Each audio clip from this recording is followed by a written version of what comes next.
Pernahkah saudara emosi tanpa terduga dan menjadi tidak terkontrol?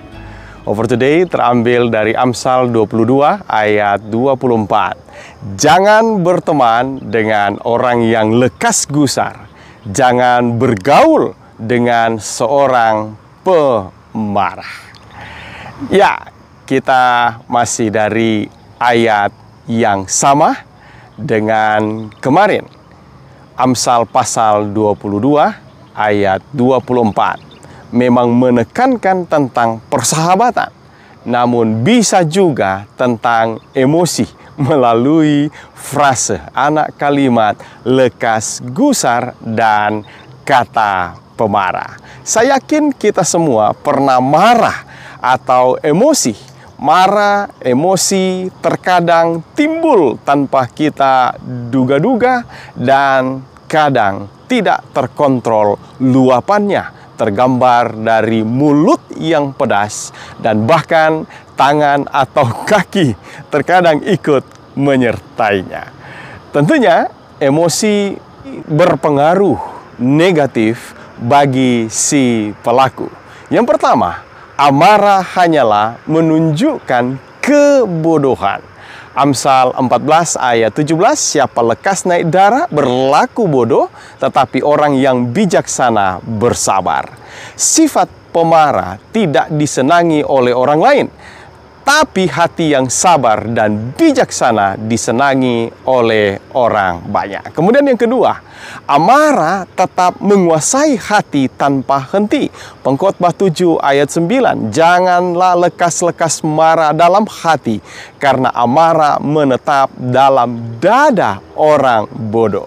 Ketersinggunganlah yang sering menyulut hati orang cepat emosi atau marah. Lebih parah lagi, amarah muncul tanpa sebab dan dari hal sepele, bukan membuat amarah membara. Karena itu, janganlah marah, sebab amarah itu tidak akan pernah membawa ketenangan jiwa. Kemudian yang ketiga, amarah membawa kepada kejahatan. Mazmur 37 ayat 8, berhentilah marah dan tinggalkanlah panas hati itu. Jangan marah, itu hanya membawa kepada kejahatan. Jika emosi, amarah tidak diredam, maka itu akan mengikat dan menjerumuskan kita dalam kejahatan dan dosa. Karenanya, padamkanlah amarah sebelum matahari terbenam, karena demikian yang diinginkan Tuhan. Saling memaafkan dan menjaga hati. Tanpa kita sadari, ketika menjadi marah, kita sedang menghukum diri kita sendiri. Karena dengan luapan amarah itu dapat mendatangkan berbagai macam penyakit kepada tubuh dan jiwa kita. Jika kita menyadari demikian, betapa bodohnya kita kalau suka marah-marah. Pernahkah saudara emosi tanpa terduga dan menjadi tidak terkontrol?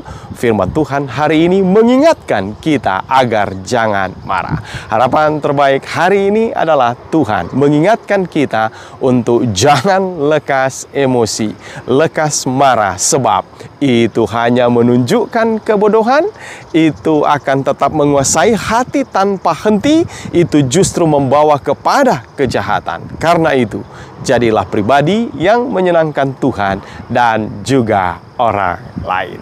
Terima kasih Tuhan untuk renungan hari ini, menolong kami untuk bisa meredam emosi kami dan boleh memiliki hati yang sabar dan bijaksana dalam bersikap dan merespon kepada ucapan dan perlakuan orang lain. Tuhan memberkati pemirsa yang menonton channel ini. Di dalam anak-Mu Yesus Kristus Tuhan Juru Selamat kami berdoa. Amin.